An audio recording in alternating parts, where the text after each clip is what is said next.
बड़ों और बुजुर्गों को चरण स्पर्श, साथियों को नमस्ते और बच्चों को ढेर सारा प्यार।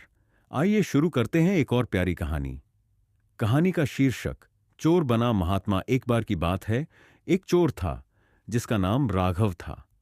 जब वह मरने वाला था तो उसने अपने बेटे आकाश को बुलाया और उसे एक आखिरी नसीहत दी।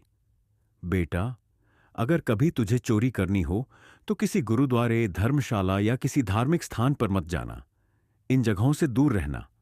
और अगर कभी पकड़ लिया जाए तो कभी यह स्वीकार मत करना कि तुमने चोरी की है, चाहे कितनी भी सख्त सजा मिल जाए। आकाश ने कहा, सत्य वचन पिताजी। इतना कहकर राघव का निधन हो गया और आकाश चोरी की जिंदगी जारी रखता रहा। एक रात आकाश ने एक घर में चोरी करने की कोशिश की, लेकिन घर वाले जाग गए और शोर मचाने लगे। बाहर पहरेदार खड़े थे। अब आकाश के पास कोई रास्ता नहीं था। वह भागने की कोशिश करने लगा और जैसे ही उसने देखा कि कोई जगह नहीं बची तो वह पास के धर्मशाला में जा छिपा। धर्मशाला में एक सत्संग चल रहा था। आकाश, जो अपने पिता का आज्ञाकारी बेटा था, अपनी उंगलियां कानों में डालकर सत्संग के वचनों से बचने की कोशिश करने लगा। लेकिन मन तो अड़ियल घोड़ा होता है और उसका मन सुनने के लिए मजबूर हो गया। उसने सुना, देवी देवताओं की परछाई नहीं होती।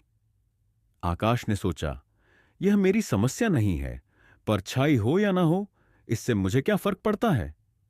इस बीच घर वाले और पहरेदार आकाश को ढूंढते हुए धर्मशाला तक पहुंच गए। जब आकाश पकड़ा गया तो उसे पुलिस के पास ले जाया गया। पुलिस ने उसे बहुत मारा, लेकिन आकाश ने चोरी का अपराध स्वीकार नहीं किया। उस समय यह नियम था कि जब तक कोई अपराधी अपना अपराध स्वीकार नहीं करता, तब तक उसे सजा नहीं दी जा सकती थी। आकाश को राजा विक्रम के सामने पेश किया गया, जहां भी उसे सख्त मार पड़ी, लेकिन उसने फिर भी अपराध नहीं माना।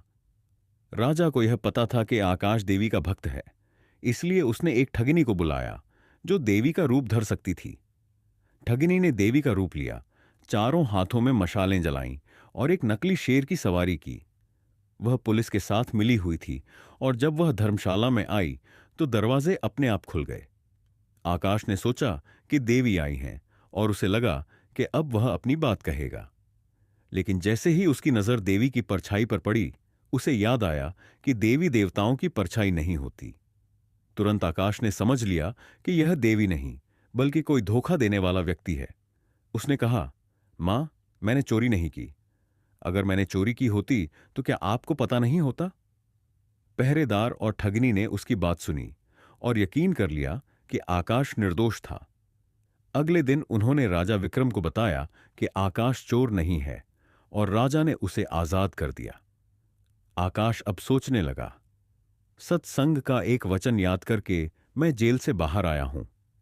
अगर मैं अपनी पूरी जिंदगी सत्संग में बिताऊं तो मेरा जीवन बदल सकता है। वह रोज सत्संग में जाने लगा और चोरी की दुनिया को छोड़कर महात्मा बन गया। कहानी से शिक्षा। यह कहानी हमें यह सिखाती है कि सही मार्गदर्शन और आंतरिक बदलाव से किसी भी व्यक्ति का जीवन बदला जा सकता है। सत्य, साहस और आत्मनियंत्रण से हम किसी भी गलत राह पर चलने वाले व्यक्ति को सही मार्ग पर ला सकते हैं। अगर आपको यह कहानी अच्छी लगी तो इस वीडियो को एक लाइक करें और ऐसी ही नैतिक मूल्यों वाली कहानियों के लिए चैनल को शेयर और सब्सक्राइब जरूर करें।